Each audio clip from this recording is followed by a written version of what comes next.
remember when I was young, I preached a sermon in Washington, D.C. And I tried to do a sermon on Matthew chapter 24, which is the Olivet Discourse.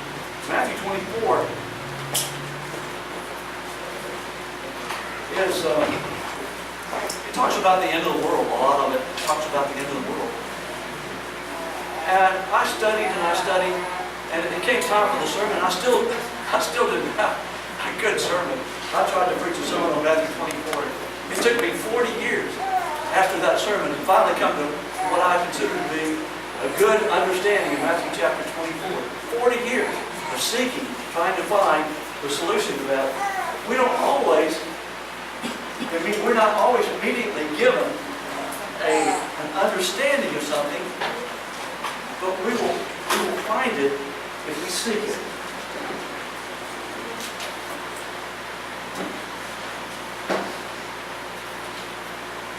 The weeds are the sons of the evil one. The devil is real. He is a person. He has intellect and will, just like we do. And he hates us because we're children of Adam. And he hates Adam from the beginning. And he's had a vendetta. He's had a war against Adam and his children from the beginning of the world. And he hates us just as much as he hated Adam and Shem and Cain and all of those in the beginning. He is trying to kill us. He hates us so much that he would like for us, each of us, to be eternally lost and join him in the lake of fire.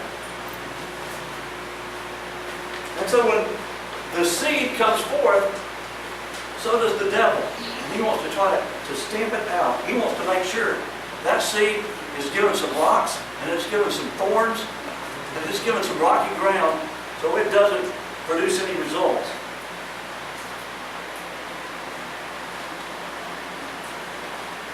The enemy who sowed them is the devil. The harvest is the close of the age, and the reapers are the angels.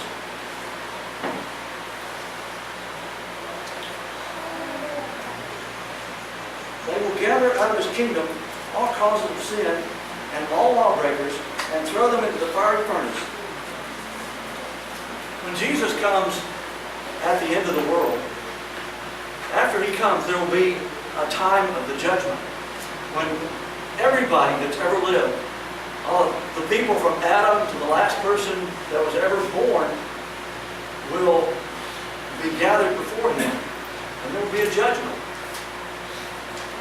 And the judgment, at the judgment, the nations will be separated into two camps: the camp of the sheep, the camp of the goats. This separation is final. If you wind up condemned at the judgment, there will be no recourse. There will be no second chance. There will be no do-overs. We don't want to be rejected at the judgment.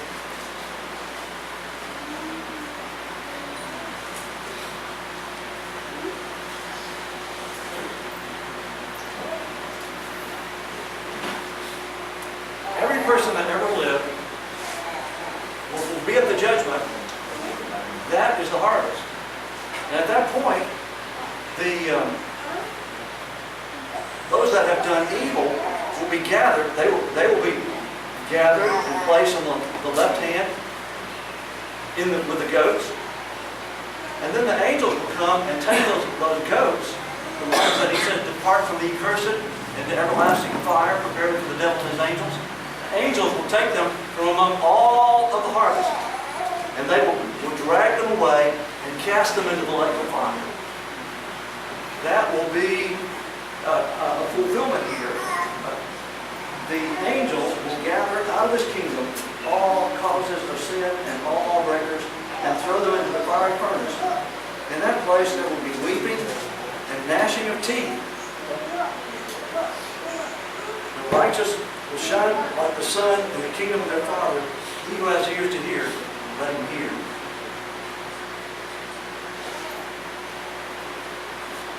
The Bible describes Gehenna hell, or the lake of fire, as being a place of outer darkness, a place of fire, a place of hunger and thirst, where they're also eaten with worms, where their worm dieth not and the fire is not quenched.